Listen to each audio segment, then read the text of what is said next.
In 1975, an engineer at Kodak built the world's first digital camera. It weighed 8 pounds. It captured images in black and white.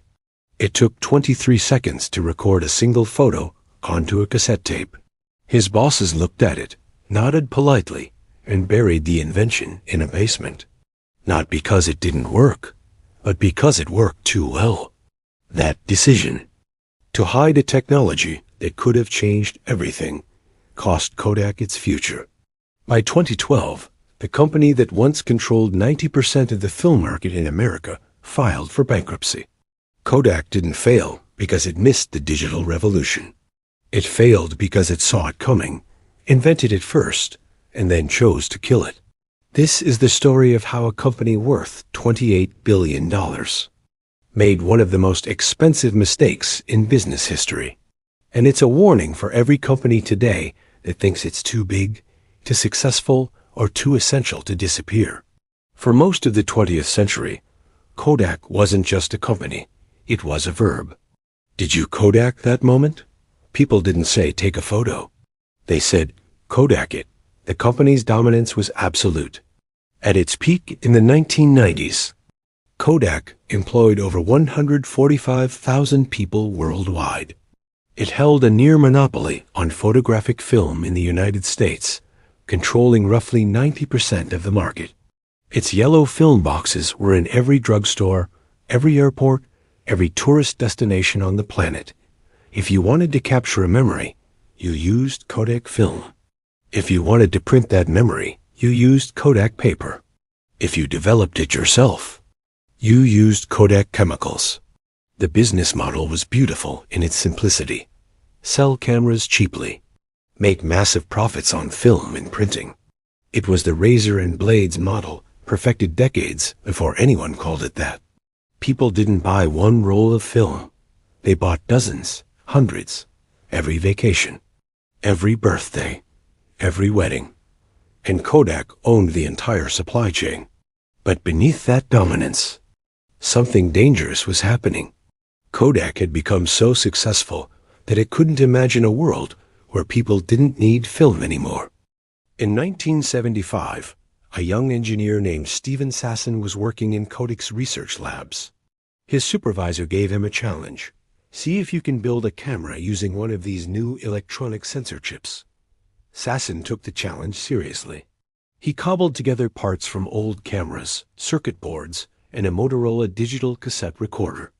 After months of work, he had something that technically functioned, a digital camera. It was the size of a toaster. It weighed 8 pounds.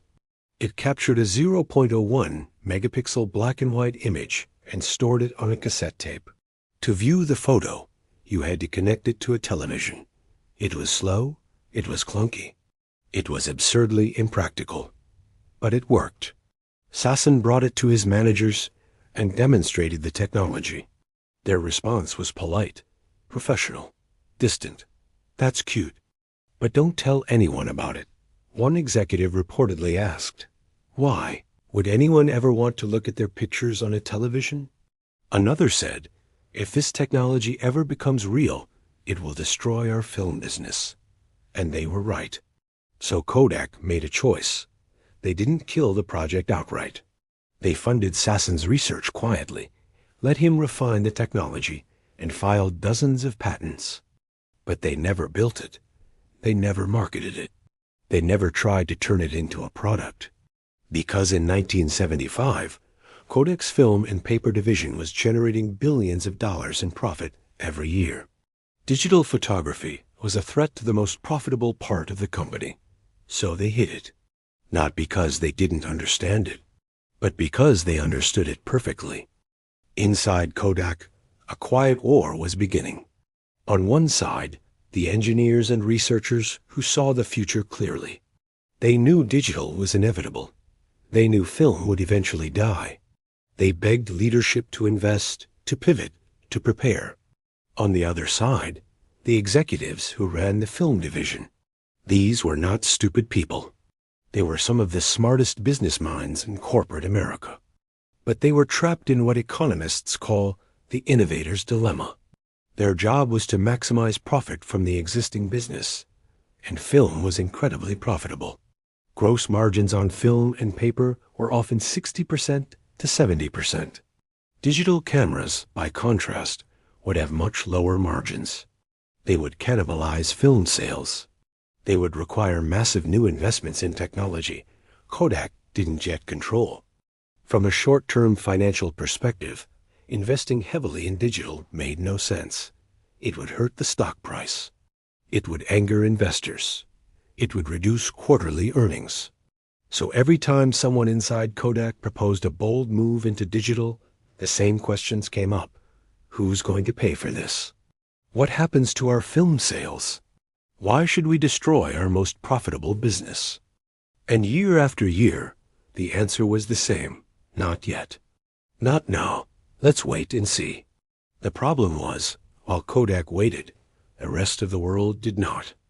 While Kodak hesitated, other companies moved. Sony released the Mavica in 1981, an early electronic still camera. Canon, Nikon, and others began experimenting with digital sensors. And in Japan, a culture of rapid innovation and long-term thinking gave these companies an edge Kodak didn't have. Japanese camera makers weren't burdened by a profitable film business to protect. They could afford to take risks. By the late 1990s, digital cameras were becoming consumer products. They were still expensive. The image quality was still poor, but they were improving fast. Kodak saw all of this happening. They even released their own digital cameras. But here's the tragedy. Kodak's digital cameras were deliberately designed to protect the film business. They pushed customers toward hybrid models, digital cameras that could print photos using Kodak printers and Kodak paper. They tried to make digital photography look and feel like film photography. They tried to preserve the old business model in a new technological world. It didn't work. Because consumers didn't want a digital camera that acted like film. They wanted the freedom that digital offered. Take as many photos as you want. Delete the bad ones. Store them forever.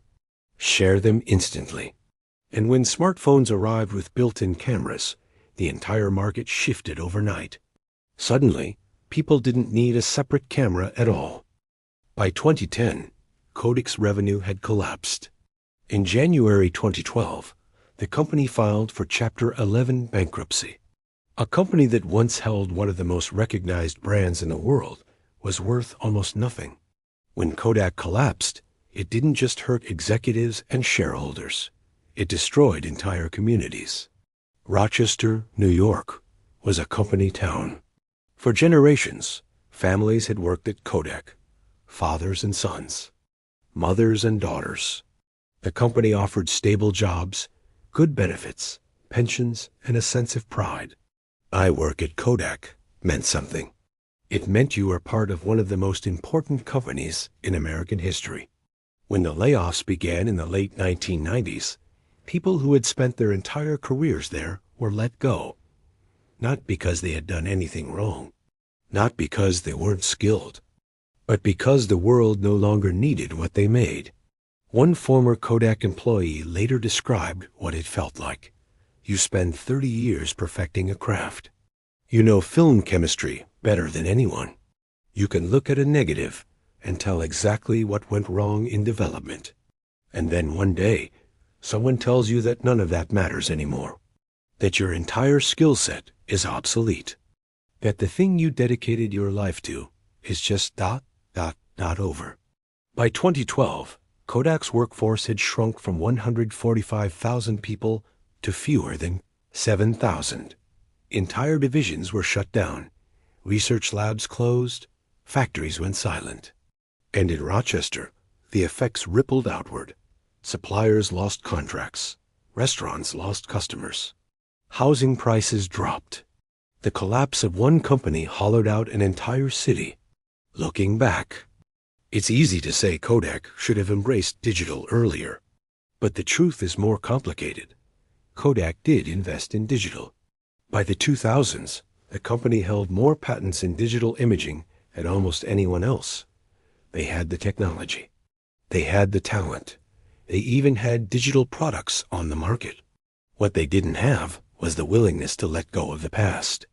The company's entire identity, its entire profit model, its entire organizational culture was built on film. Digital didn't just threaten revenue, it threatened who they were.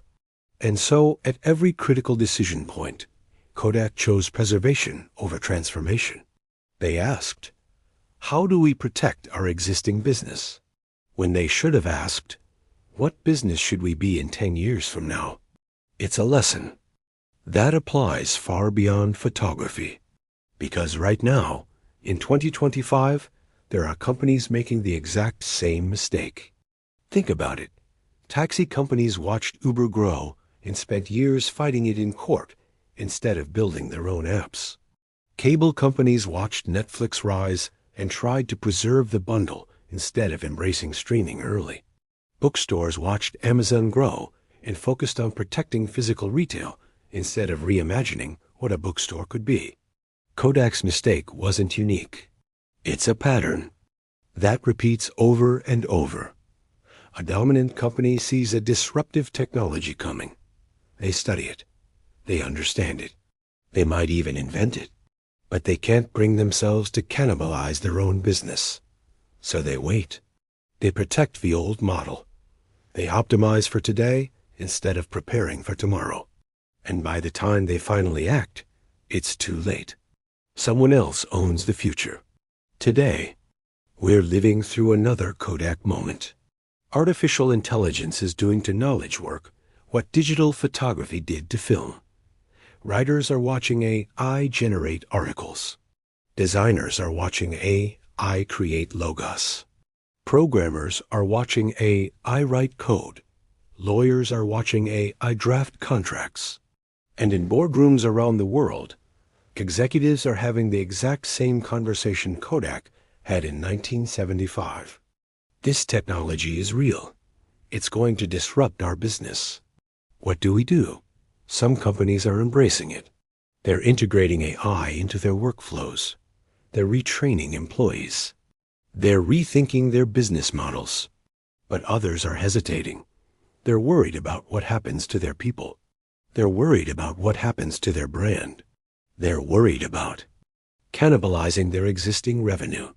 And that hesitation, that fear of letting go, could be their downfall. Because the companies that move first will own the future. And the companies that wait will become the next Kodak. Kodak's story is not just about bad decisions. It's about human nature. About how hard it is to let go of something that works. About how success can become a trap. About how the things that made you great can become the very things that destroy you. If you're running a business today, the lesson is clear. Don't wait for disruption to force your hand. Disrupt yourself first. If you're an employee, the lesson is just as important. Don't assume your skills will always be valuable.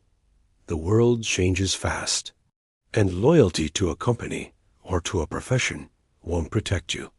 If the market moves on, and if you're just watching all of this unfold, remember, Kodak invented digital photography. They had every advantage.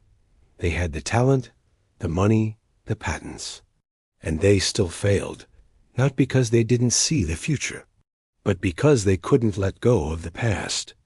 Today, Kodak still exists. It's a much smaller company now, focused on commercial printing and specialized imaging. The yellow boxes are gone. The dominance is gone. But the brand survives as a reminder of what happens when you choose comfort over courage. Kodak's fall wasn't inevitable. It was a choice.